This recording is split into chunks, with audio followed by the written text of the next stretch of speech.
Nescafe. Whoa. It is a little bit slippery today, not too bad. Okay, let's go look at this.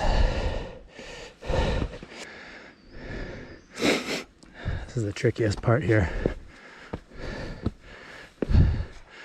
Ooh, looks like we've bottomed the fork out. Frightening. Okay.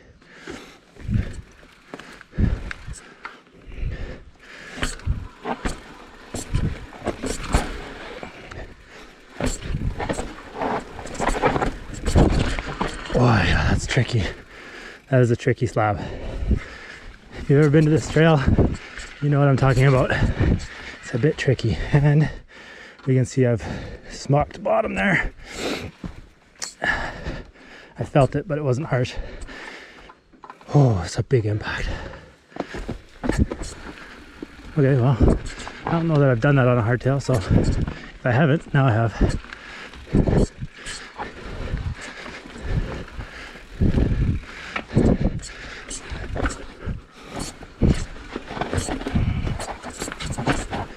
Okay.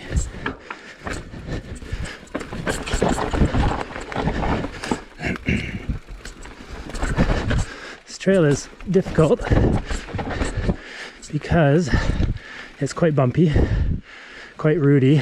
That slab back there is tricky, and it's got really tight corners. So usually I can't ride it as well as I just did on the corners, just because my bike is really long. My other one, this one is pretty short, so by contrast anyway.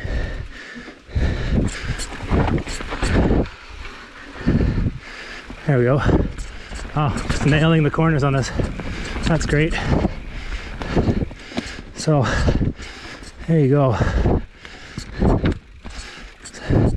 Generally, things are harder to ride on a hardtail, but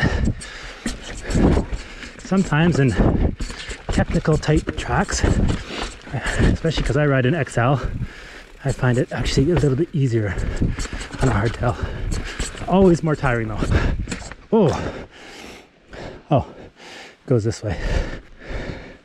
But yeah, always a lot more energy to ride a hardtail. So I find I have to stop maybe a little bit more and go a little slower. But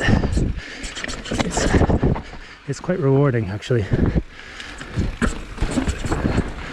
My uncle asked me why I got one if I liked my other bike, because I do like my other bike quite a bit. And I just said, he asked if it's better. I said, no, it's not better. It's just different. And I believe that. Whoa, didn't line that up right.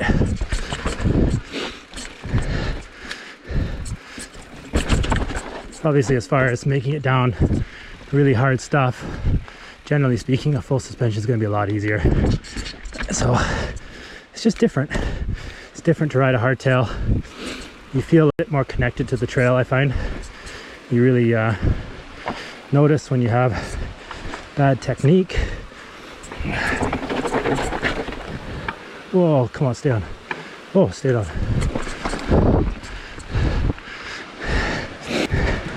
And I find you don't have to go quite as fast to have the same amount of fun.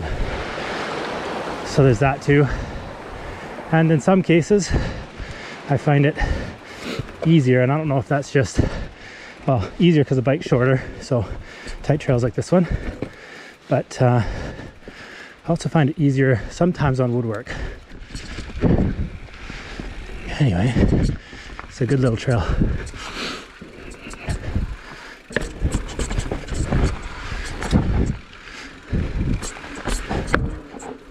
Whoa, that would have maybe been a puncture on a Maxxis. Let's see what happens.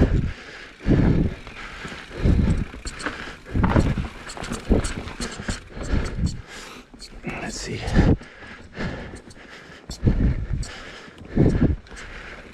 I always get confused too. There's a part where I think I inadvertently cross over to hammer, and I might have done that. I don't really care much. I'm just having fun. Whoa.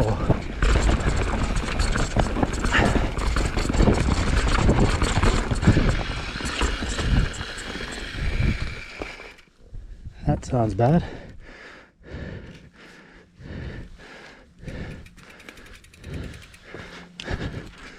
Okay, I thought that was a tire puncture, but it's not. I think something got caught in here maybe, because that feels the same. So, okay. For a second there, I thought I was gonna have to knock my rating down of these tires. Happy to say they're still great.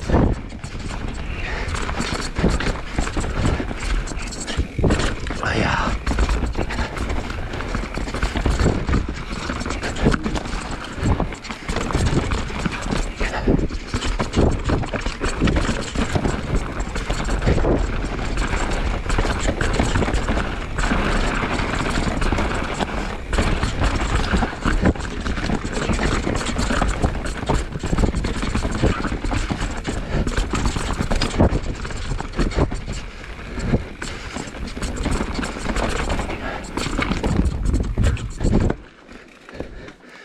Yep, smashed bottom again, somewhere.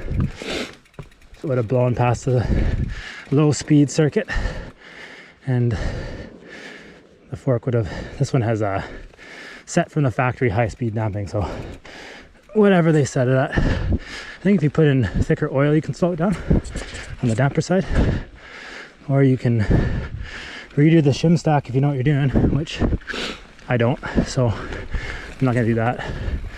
I'm just gonna leave it for now and just ride it, try to get the air pressure right.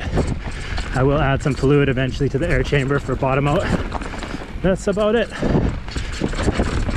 I would like to play with the up the top, but it's actually a spacer system in there, so I have to order spacers and essentially do a whole air spring side tear down to get to it. So is it adjustable? Yeah, but not really. I mean, how many people are gonna do that? I might eventually change my mind and do it, but right now I'm thinking I don't want to bother. Wait for the first service maybe and get someone else to do it.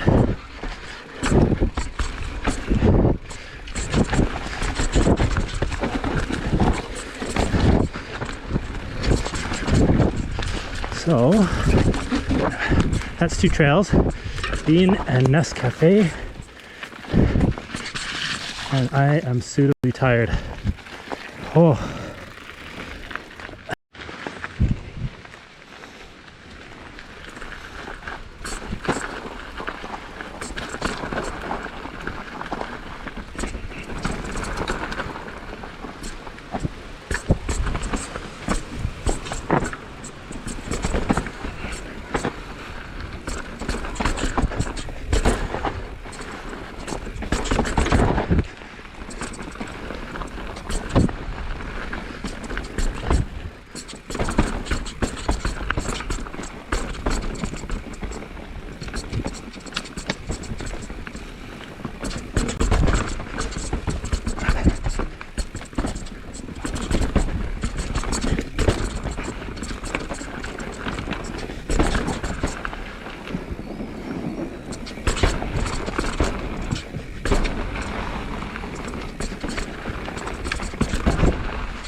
thanks.